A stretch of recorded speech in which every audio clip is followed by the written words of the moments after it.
ويا حبايبنا رجعت الطيارة السورية في محلات دار الكرم.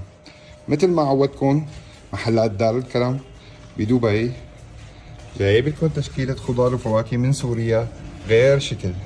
الخيار البلدي، اللوز الأخضر الطري، شوف على الأكيدينيا، بسم الله ما شاء الله، هي أكيدينيا سورية طعم عسل. العوجة الشامية، حبة الجانرك الحموضة منا وفيها، شوف على جبزة الطرخوم ما شاء الله كان، البقدونس والكزبرة، ويا عيني على النعناع، هذا النعناع ريحته فواحة.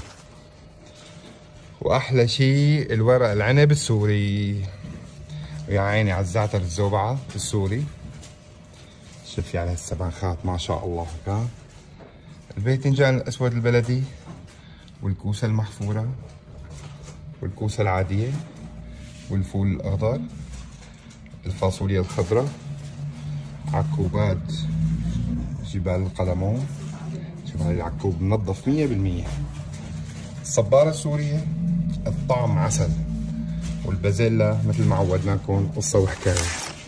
هاي التشكيلة والخيارات بتلاقوها بمحلاتكم، محلات دار الكرم بدبي ورسان. 100 أهلا وسهلا، شرفونا بكل وقت.